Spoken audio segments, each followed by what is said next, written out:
तो बॉलीवुड में अगर चमक है तो सियासत में धमक है और ताकत का यही जलवा कई सितारों को सियासत तक ले आया। लेकिन आज इन सितारों में अपने बॉलीवुड को लेकर दरार साफ तौर पर दिख रही है।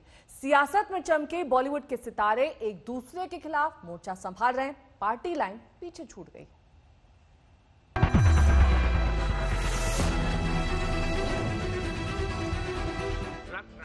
ड्रग एडिक्शन की समस्या बढ़ती जा रही है। हमारी फिल्म इंडस्ट्री में भी इसके एडिक्शन करवा। इट्स अ शेम, जिस थाली में खाते हैं उसमें छेद करते हैं।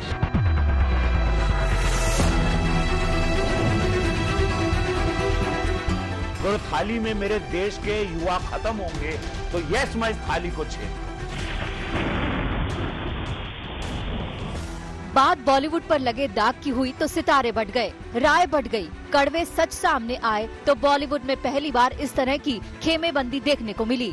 सितारे एक दूसरे के सामने थे तो पहली बार ऐसा हुआ कि माया नगरी की रंगीन दुनिया में नाम कमाने के बाद जो सितारे सियासत की दुनिया में चमकने गए थे वो भी एक दूसरे के सामने खड़े दिखे। बॉलीवुड पर बढ़ गई सियासी दुनिया, स्टार नेताओं का एक दूसरे पर निशाना, पार्टी लाइन की हदें तक टूटी। बॉलीवुड से सियासत में आए सितारों की राय एक दूसरे से जुदा है। बॉलीवुड की सफाई करने की हिमाकत कर रहे रवि किशन, उनको साथ मिला जया प्रदा का। विरोध में डटे जया बच्चन, हेमा मालिनी और बाबुल सुप्रियो को रोल मॉडल माना जाता है। इट्स अ शेम, जिस थाली में खाते हैं उसमें छेद करते हैं। लॉन्ग रन में जो ग्रे एरियाज अब जो सामने आया है इससे बॉलीवुड का फायदा ही होगा और बॉलीवुड एंटरटेनमेंट आर्ट ये जीत की उभर के सामने है। बॉलीवुड के विषय में जो बात किया जा रहा है, गलत कहा जा रहा है, गंदा कहा जा रहा है, वो उसको रोकने के लिए कोशिश है। कुछ गलत नहीं कहा है, उन्होंने इतना ही कहा कि युवाओं को और ड्रग्स से युवाओं को बचाना है। जी हाँ, बॉलीवुड के अनदेखे अनसुलझे काले राज खुले तो सियासत की दुनिया में खलबली मच गई। ऐसा पहली बार हुआ कि सितारों से नेता बनी हस्तियां एक दूसरे के सामने खड़ी हो गई थी। पार्टी लाइन पीछे छूट गई थी। बीजेपी के सांसद रवि किशन को फिल्मी दुनिया ड्रग्स के जाल में उलझती नजर आई तो इसका सबसे जबरदस्त विरोध बीजेपी की ही सांसद और अपने जमाने की मशहूर एक्ट्रेस हेमा मालिनी ने किया। तो मैं आपके माध्यम से केंद्र सरकार से आग्रह करता हूं, अपनी सरकार से, जो हिसाब से आज हम लोग एकदम इनको चारों तरफ पकड़ रहे हैं, तो ये सख्त कार्रवाई की जाए। बॉलीवुड के विषय में जो बात किया जा रहा है, गलत कहा जा रहा है, गंदा कहा जा रहा है, वो उसको रोकने के लिए कोशिश है। इसको बढ़ा चढ़ा के कुछ और बोलने की कोई आवश्यकता नहीं है। जिस बॉलीवुड से कुछ स्टार नेताओं ने बहुत कुछ पाया, वो रवि किशन के बयानों के बाद खुद को नहीं रोक पाए। खुद केंद्रीय मंत्री बाबुल सुप्रियो ने कहा कि मामले को बढ़ा चढ़ाकर पेश किया जा रहा है, इस पर सियासत हो रही है।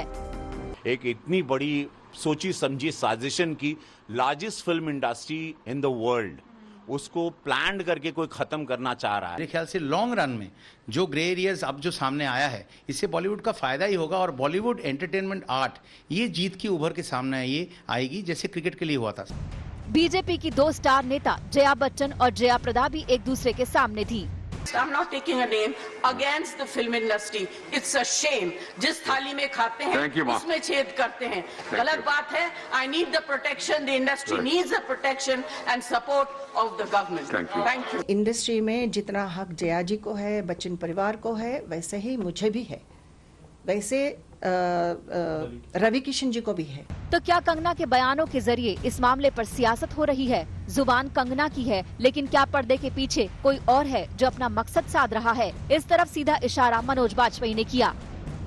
इसको एक ब्रश, जैसे ही आप कहते हैं कि यहाँ ड्रग्स का पूरा व्यापार है, तो जो हिंदुस्तान में बैठा हुआ आपका टीवी देख रहा है वो मुझे देखता है तो उसको लगता है कि कोई ड्रग का जो है गोदाम आ रहा है। बॉलीवुड पहली बार निशाने पर आया है।